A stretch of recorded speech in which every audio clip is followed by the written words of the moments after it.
All right, all right. Welcome to the deal room, everyone. Today I'm talking with Michelle Bosch. She is driving. I'm so grateful. She is driving all the way from Phoenix to Tucson to our in-person networking meetup for investors, and she's going to be our featured guest speaker. And I cannot wait for what she's going to talk about. She is going to talk about how to build a multi-million dollar team. Business, Yeah. yes, but team. So today on this, we're going to be talking about why having a team is so important, how it frees up your bandwidth, how it frees up your time, what that means for your life. So, Michelle, can you share some personal anecdotes that you're willing to share with anybody about what having a team does for your sanity, does for your life, how it enriches your family? Please elaborate. Yes, absolutely. So, first of all, thank you for having me. And yes, it will, of course, be my pleasure. When you reached out to me and told me I'm a land investor. I'm like, how can I not say yes to another lady land investor?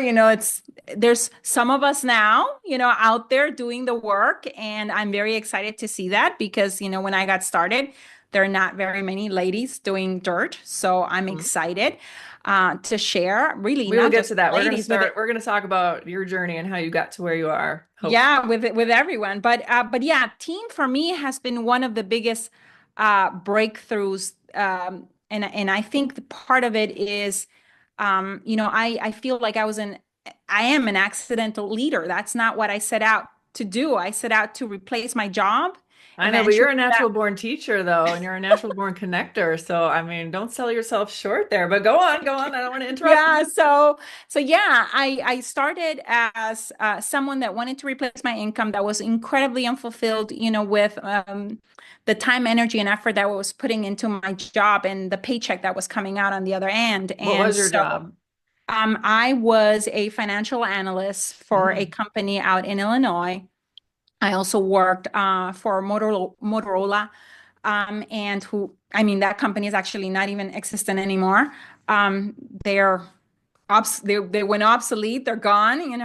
And so and I had to travel. Also, Mm. Jack was traveling. He was in the technology space. He was working for a company called Siebel. They've been since acquired by Oracle. But he was also a software consultant, pretty much a business analyst, and traveling 100%. We absolutely hated our jobs. Well, we needed them because we're both immigrants into the US. I'm originally from Honduras. Jack is from Germany. And Hmm. so those two companies were sponsoring our green cards. So, Mm, and yeah. the green cards, were tied to the job. So it was important for us to keep, those jobs and look for an alternative, and we started looking into real estate. We looked Was Sophia originally. born at this point? No, no, no. This Okay. Sophia came many years later, and yeah, and so we looked at houses, the hassles that come with houses. We kind of stumbled into land after going to a tax lien auction, Hmm. in a tax deed auction, actually in California, Hmm.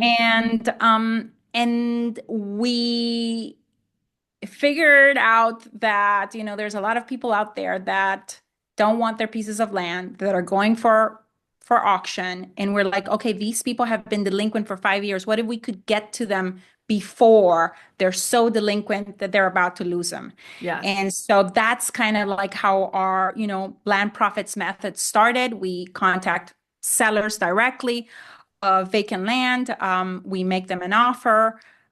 We market that property, and we ideally sell it for more than what we're buying it for. Hmm. But we're all along being transformational and creating win-wins for, the seller, for the buyer, and of course for us, for, creating the opportunity, one, to relieve them of the burden of property ownership on one side, and on the other side, giving really the gift of land ownership to someone else. And for Beautifully us, said. again, as immigrants, really transformational work, working on both sides of that, and being in the middle, especially because this has been the land that has taken us in, as our home now. Like my daughter, our daughter is already 17 years old. She was born here in Arizona. And so now the U.S. is home. We became U.S. citizens many years ago, Hmm. and we're just excited. And all of this was, I think, has been possible through team. Team right now looks like 80 something people, but back in the Okay. day, team was Jack and I. One Yeah. of us being more the visionary, another one being more the integrator or the implementer. Mm-hmm. Then those roles, as our business grew, reversed. Or yeah, one of them, we've taken turns, and now we have three Okay. lines of businesses. And because we don't only do land, but we also invest in large multifamily. We Great. also invest in single families, and Great. we have a land education company as well. So, and we couldn't do any of those things uh, by ourselves. That's why I say I'm an accent leader. I all of a sudden there was people behind me, and there was, Which that is a were wonderful supportive feeling. I know that were following my vision. But so as a leader, it's been a breakthrough in my ability to really influence someone. We don't really think ourselves, I think, sometimes as influencers, but we really are. Mm. We're not just influencing a seller, influencing a buyer, but that ability to influence now for us has translated into ability to influence a team of 80 something people, with a leadership team, with managers underneath, with production Mm-hmm. team underneath, and so on and so forth, Mm-hmm. um, to really live what every entrepreneur starts this journey for, which is, what is it for? To have freedom, right? Freedom of time, freedom of money, freedom of relationships, and freedom of Mm-hmm. purpose. Yeah. Yeah. So yeah, that's why I think team is so crucial, and it can be, I think, scary at the beginning, just thinking about the fact of bringing someone on board that now you are responsible for, because that's a little bit of how I feel like I'm now responsible for another family that is Yeah. part of the land profits world. And I don't take that lightly. I know that every decision that I make doesn't just affect my own family now, but that it affects, 80 Yeah. How many families. people do you And have working on your podcast, Becoming Wealthy?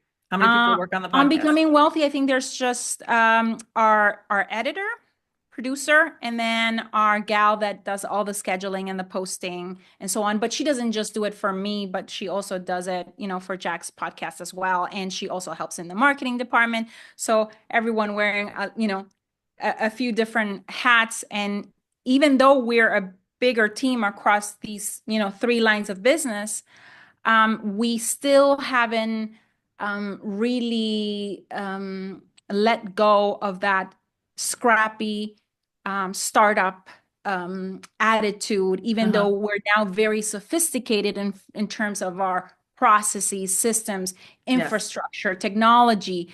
That attitude, we still try to keep it alive, And so, So once you've had some of this taken off your plate, what do you have the bandwidth to focus on now, now that some brain space has been freed up? What kinds of things are you planning yeah. and So, working for towards? example, once we had our team for our land business, because that's, I think, the very first, um, when you're trying to build wealth, you have to find a cash machine, is what I say.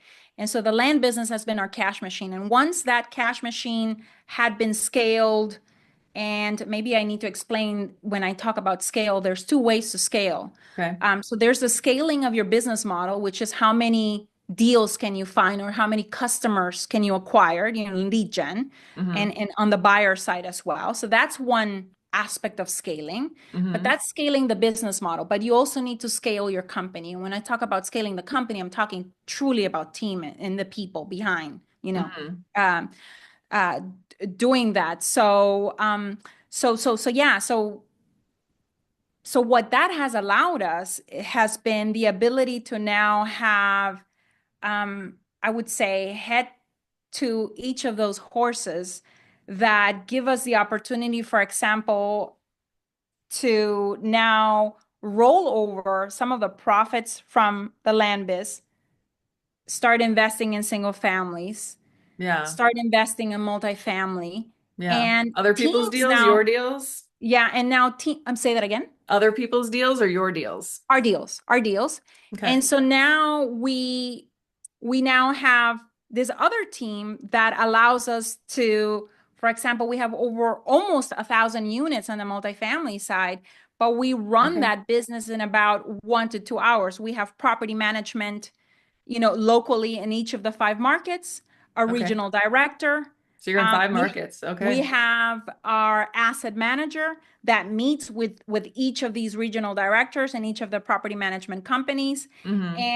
And so I only need to meet with, my asset manager, Sarah, or Jack needs to meet with her 1 time a week, one to Good. 2 hours, and we can manage this in this way. So, like I said, we couldn't do it without team. So, and now, there's this advent of AI, and there are some things that we're already doing to bring in some of that basically efficiency and cost savings, but always being very cognizant that at the end of the day, people buy certain things, either products or services, because they know, like, or trust someone, Yes. usually a breathing someone. Yes. Yes. you know that there's some places, there's a time and place for it, but Mm-hmm. there's also a time and place to be incredibly high touch,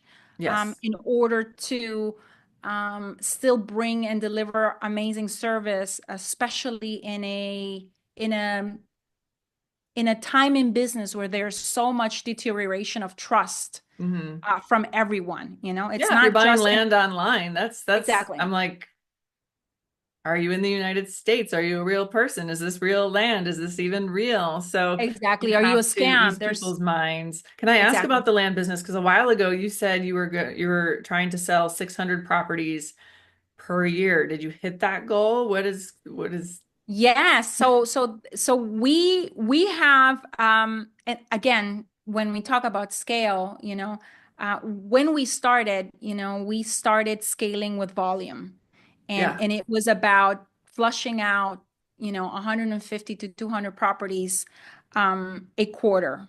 Yeah. order. Okay. So that means, yeah, depending on whether we hit our goal or not, we were doing anywhere between, 600 properties to 750 a year. Nice. Then we started to look at it from the perspective of, can we scale this not based on volume, but based on deal size? Mm-hmm. And Mm-hmm. those numbers started shifting. And Yeah, now we are not just looking at wholesaling per se, but we're also looking into entitlements, into subdividing.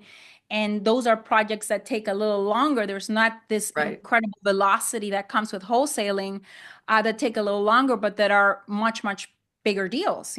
And so you can scale your business, your land business, with volume, or you can scale it with price point of the deals that you're looking at and the types Absolutely. of deals, for sure. What's your So favorite amount of acreage to sell? What's your sweet spot? I would say anywhere from 5 acres up to 40-acre parcels. Those are kind Mm-hmm. of like our sweet spots. We have a few infill lots that are a little bit less than that, and they really move rather quickly, with builders. But I would say the typical path of growth, about 5 acres, and How much is a recreational land. developer going to want? Say that again. How much acreage is a home developer going to want? Well, it depends. If you're looking at an infill lot, and you're looking at a typical residential area, it's anywhere between, I would say, half an acre to an acre, depending on where that property is at. If you're in a neighborhood with smaller lots, that it'll probably be on the smaller side. But I if guess you're how many looking, lots would a developer want? Or are they just onesie twosieing it? Are they going to want well, 100 lots or are well, they we have certain areas of the country actually where they're not looking for just the one, but they're looking for for us to be a a whole reliable subdivision? source. Yeah. Yeah, a reliable source of ongoing lots, and it's a matter of understanding what their buy box is, Hmm. and going and pretty much just blanketing that area to get it at something lower than that, so you can have a profit in between to to pass that on to the builder. But yeah, so it 1000%. just depends on the builder, it depends on the area. Here in Arizona, I would say, people, we have a bigger amount of desert here, and people want a little bit more land, especially if it's in the path of growth area, in these, this area between us and Tucson, or the area between us and LA, or us and Las Vegas. All of this Hmm. area, people want at least a half to an acre, if not more, Yes. to have. That's why I'm thinking, I was saying 5 acres is usually something that we can move very quickly. Our last deal, we had it under contract, and on Thursday, I found a realtor for that area that could help me sell it. The listing went live on Saturday. By Tuesday, we already had two competing offers. Yeah. Boom. So Yes, it's yeah. that So, fast. and it's, Absolutely. and again, 5 acres, five Hmm. acres in a path of growth area. So that's kind of like, our spot. And I think what is moving very, very quickly on the wholesaling side right now. Yeah. So on Yeah. your team, where do you like to go to recruit folks to work for you with you? Where do you like to where do you find your people? And how So do let you vet me, them? How do you determine if they're a good fit? yeah. So we started actually looking in, places like Indeed. Hmm. And then we realized that, so there's a difference between hiring to delegate Hmm. skills that, or things or tasks that you're not interested in, to either a virtual assistant, or someone that can come, into your office personally, a few times a week, that where you can offload certain things. Hmm. Hmm. But we at some point realized that we needed to kind of graduate from that level of bringing in team and hiring, Hmm. and that we really needed, top players. And so we started actually using headhunting agencies, also really networking within the industry.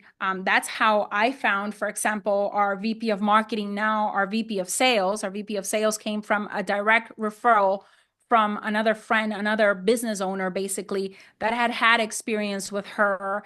And so So we not to be started. super nosy, but I'm just super curious. What kind Yeah. of salary range are you offering your VP of marketing? So I would say, because we are looking at somebody that is helping marketing across the whole portfolio of companies, Okay. they're very well, but anywhere between, I would say, 100 to $150,000 is what you're looking for, somebody that is really, really good, as an online digital marketer, that understands direct response, that understands copywriting, that understands and has an intuitive feeling of what the market is looking for, that has the skill set to manage a team underneath her, and so on and so forth. And that is, just as a base. That's not counting basically the possibility for bonuses of what she can allow, help us, create and produce. I Hmm. would say very similar of also on the sales side.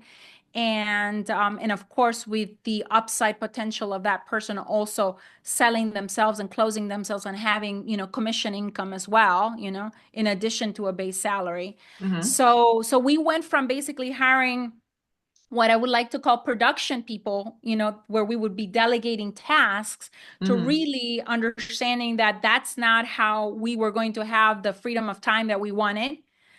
And that in order to have that freedom of time, we were going to have to go and hire the top people, and those people would then recruit their team underneath and train their team, Yes. and really help us grow as a company. So that's been, I think, the biggest aha, or some of the biggest breakthroughs in learning, hiring, is hiring people that already knew that they were experts at what they were doing, number Yes. one, that really aligned with our core values and our mission, Hmm. because I think there is something that is very rarely talked about when team building, and that is the intention. and the energetics of the intention of the impact and the purpose that you are here to have them be a participant of, of a mission that you're having people that because you have a vision, they come and become part of that mission and vision. And as they're helping you, we're helping them, on their own personal visions that they have for themselves. That Yes. velocity of our growth is helping them grow as well, not just financially, but skill set wise, confidence wise, in their ability to lead others, et cetera, et cetera. So yeah, I'm a big believer of team. I don't think we would be able to do the things that we do without them. And And how do you keep the culture intact?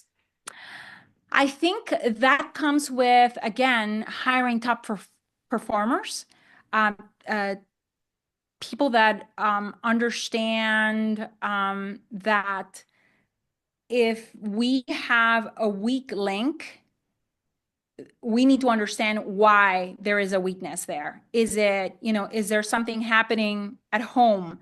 Is there not, was it, or is it the result of not enough training? Or is it, what is it that is creating, that weakness within the team?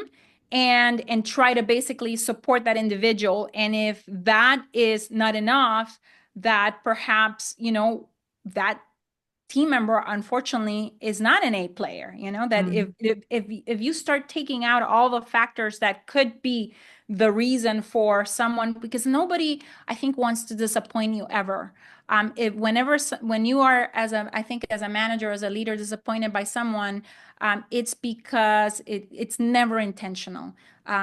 There's always a reason behind it, and if you can understand that reason, and can we overcome that reason, in some way, shape, or form, and us, as business owners, can help our team overcome that.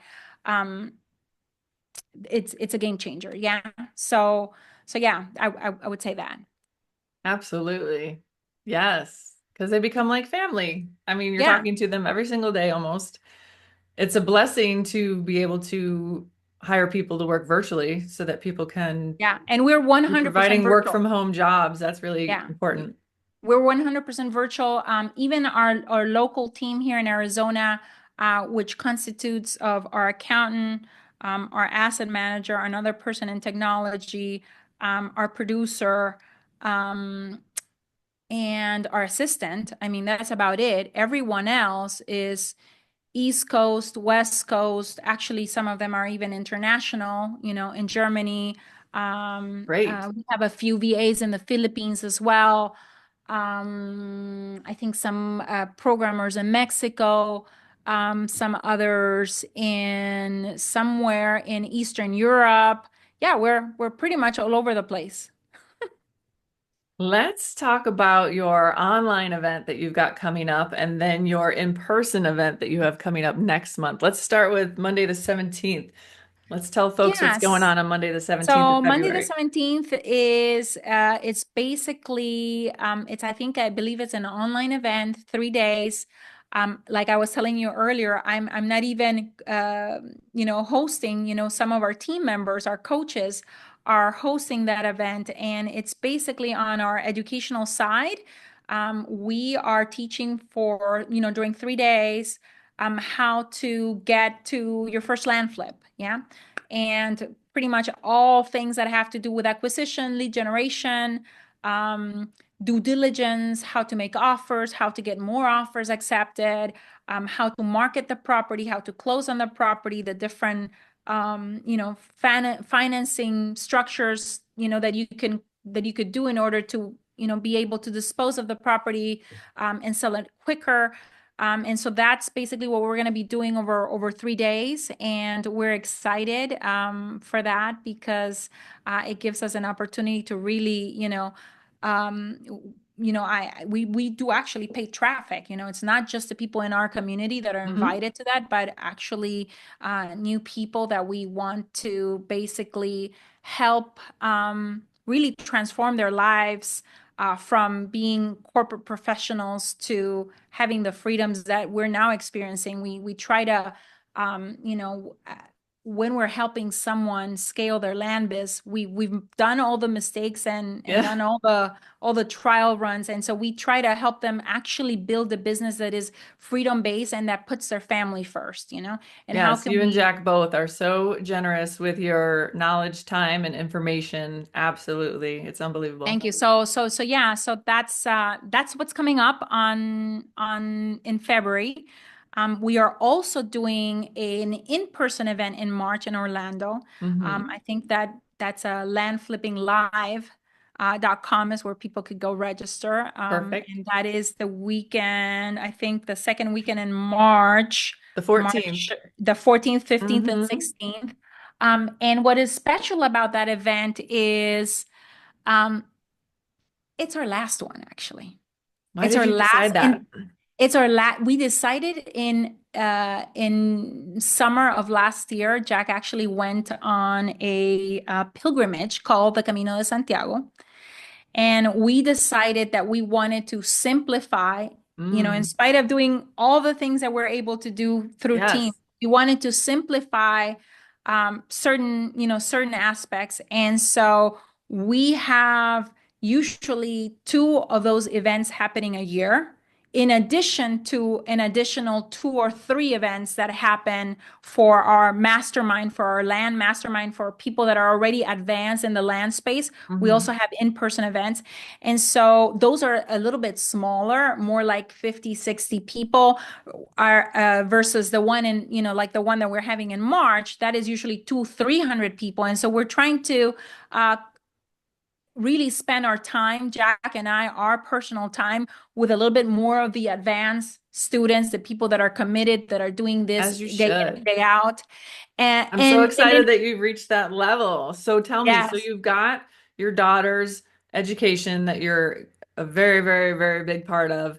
yeah. What about health? How much time are you devoting to health and working out? How much time are you devoting to what's coming up next? What is coming up next? Let's talk about all that kind of stuff. Let's talk about all the stuff you're doing in your family life, in your personal life, in your spiritual Yeah. life.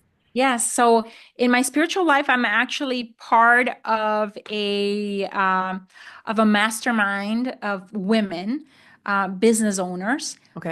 that are very much interested in personal development. And I Hmm. think that along with personal development comes spiritual development. Of course. You can't have one, I think, without the other. So I usually plug into that, you know, at least three times during the week to those mastermind calls. Okay. I have on the health front, I have somebody that trains here with me at home three times of the week, and then I go an additional 2 days, you know, to the gym and sauna. So Hmm. I would say I would put a good hour and a half, you know, almost every single day to health, which was not my priority up until about 3 years ago. Oh, what happened three Three years ago? years ago, I had a medical scare with breast cancer. It turned Okay. out to not be it. But what I did find out through all the, you know, tests and Testing. labs and so on was that I tested positive for Lyme and I didn't know that I had Lyme. But I was feeling so sick that when, you know, Yes. when my OBGYN had found something in my breast, I was like, oh my gosh, maybe it is cancer because I have been feeling so sick for the last, I would say prior to that, probably the last 12 months, you know, prior to that. And I think it Did you coincided with, have mold in your house? no, I think Okay. I was probably bitten a while back and my immune system was just very, very strong to Strong. keep it under Yes. bay, Yes. that I didn't notice it. But then in 2021, I actually got COVID twice. Mm. And that I think compromised my immune system to the point where probably the Lyme infection, you know, my immune system Surface. just couldn't exactly take it. Yeah. And I was feeling so ill. And then, you know, this thing with, you know, with the results from a mammogram test came back, and I'm like, oh my gosh, that must be it. I must be dying of cancer. It wasn't. It was something benign. But that prompted me basically to start basically honoring my temple and really Yes. taking care of myself.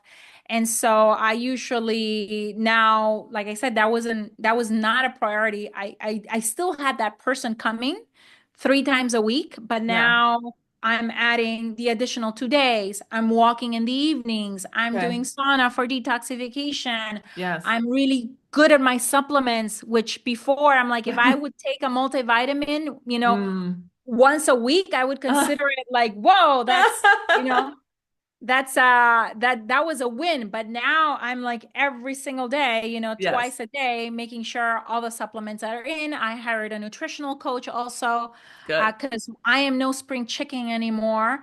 And so, this all these The universe is listening. Watch what menopause, you're saying there, Missy.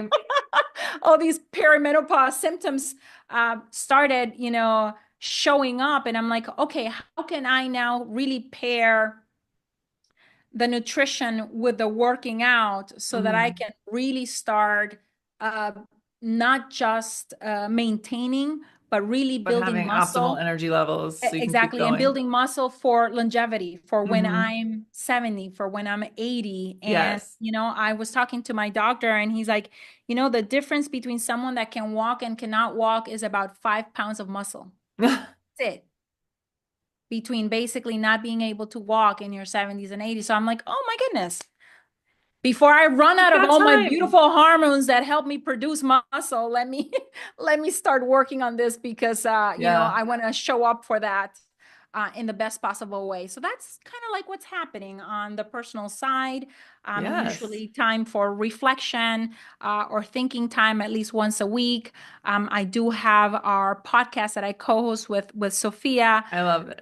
and we have 2 structured days a week basically for recording of that, where because I was so ill, from that time period, um I had an opportunity to reevaluate again also priorities in terms of the time that I was spending with Sophia. I'm like, what if I really don't have as much time as I think I have? I know. It'll slap you in the And face. it'll slap you in the face. And what was also coming up and approaching very quickly was the fact that she's a junior in high school. Hmm. So she's going to be going to college next fall of 2026. And so this was, so yeah, 2.5 years ago. So I was like, okay, I have about 2.5 years to really um, connect with this amazing human that I have at home. And as much as I want to create an impact, and have many more women really grow in their personal power and their financial abilities and capabilities.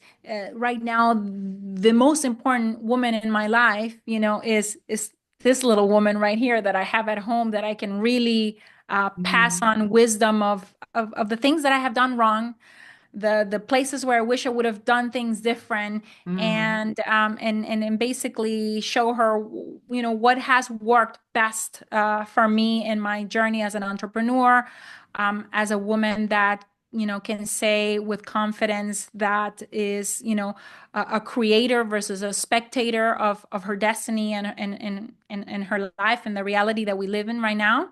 Yeah. um, She's an awesome, impressive young woman. She so is. Thank you so much. Thank you. I greatly appreciate that. I received that 100%. Yeah, We've that's a compliment to you, Mama. Thank you very much. Thank you very much for trying our very best. That's one of the things that there's no manual, no process, no systems, no nothing. You got to kind of like figure it out on your own, depending on your child's personality and your relationship. How can you make the most out of this amazing human being that you're bringing up, so that they can be also, great contributors to society that comes, and that understands that she's here for more than just the pleasures of an amazing lifestyle, but to really serve others as well. So Mhm. we're very conscientious of passing on that value to her, and we actually even look for the schooling environment, that would support and that would encourage and help cultivate, this service mentality for sure. Yes, you So have very intentionally structured your life and you're very intentional about all areas of your life, spirituality, health, parenting, we try. business. We try. We try. You are I winning at life, my dear. You I are. I think there is no such thing as balance.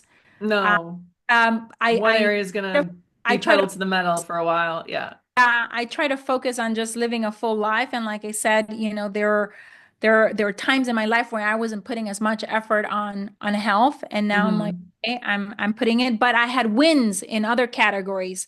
I had wins Yeah. in my To get you business through. team to get me through. I had financial wins to be able to hire the best doctors and get the best treatment. I actually went Hmm. weeks to Germany to get treated, for Lyme, and thank God that was like day and night. What did you do there? What treatment did you have? It was actually a cocktail of antibiotics using something called insulin potentiation therapy, Okay. something that is not easy to find here in the US. Okay. And asking around and being part of these mastermind groups, I met a gentleman out of Ohio that said to me, actually, I know a person that was really, really ill and did a 180, and this person went to a doctor, guess where? In Germany. We found the German doctors through the person in Ohio. And yeah, it was a combination of, yeah, antivirals, antibiotics, because with the tick bite comes not just the It's the bacterial infection. co-infections. Yeah, Yeah. it's a host of co-infections. Yeah. So and where I was noticing most was in energy, fatigue, Hmm. and Brain cognitive, like, fog. yeah, no, no, I was forgetting everything, Stacy. Yeah. I was like, what in the world is going on? But why am I so tired that we go on vacation and I'm laying in Hawaii for 2 weeks straight and I still feel this fatigue that is in my bones? And Yeah. I just didn't know. I figured, and when I had gone to my traditional doctor, here in the US, well, you're a busy mom. You do a lot of things. You're a mom, Mm. you're a business owner. Nope. Maybe a hot bath would do. So there, Not a good and enough there's answer. not enough answer. Absolutely. So eventually, like I said, I got all these tests done and I was able to actually pinpoint it and then know what was going on. And What I test? there, Okay, well, we can talk afterwards. I'm yeah, gonna I'm gonna wrap up the podcast, but I do want to hear about what tests you've done and yeah, all that kind of stuff. yeah. Um, just in closing, on February 27th, that's a Thursday night from 6:30 to 8:30, we're meeting in the Deal Room. The Deal Room is at the Tucson Country Club, and it's a place for active investors to gather. And that's kind of how word of mouth deals happen. If deal flow originates there just through word. They say that business is done on the golf course. Well, this is the banquet room of the dang golf course. So come on out and come there to meet who you need to meet. Come there to meet the people who are going to be on your team or people who are going to be able to direct you on how to find the people that you need on your team because it's all connectors there. It's wonderful. So it's for passive investors too. Even if people don't want to be the operator, if people don't want to be the one doing the doing and doing multifamily and doing residential and doing land, if they're just like, wow, you have this system, I love it. Can I just plug my capital into it and grow my wealth, protect my wealth, have a hedge against inflation, protect myself from taxes, have a tax shelter, and grow my wealth, protect my wealth, preserve my wealth, pass my wealth down as a legacy to my children? That is possible too. So there's going to be all kinds of people there, really down to earth, great people. So that's going to be, there's going to be a link down below where you can register for that and attend. We do that once a month. And of course, you'll get to meet Michelle and you will I'm get to excited. shake her hand and ask her anything that you want to ask her in person because we're going to be doing a Q&A there. So Michelle, Yeah. thank you No, thank so you. And much for this. I'm excited because I'll be able to share on February 27th a little bit more about exactly how to compensate, how to retain these top performers, or a winning organizational structure that has worked for us, um, uh, the infrastructure, in order to really accelerate the learning curve of anyone that you bring in, what you need to have in place in order to really get that person, hitting the ground, running as Mhm. as fast as possible. Because it's return on involvement when you bring someone on board as a team member, and so how can you get those returns, and 4x the investment that you're making in someone like that, especially if it's a higher caliber person, how can you get your ROI quickly? Uh, Yes. Yes. so I'm excited and yeah, thank you so much for the opportunity.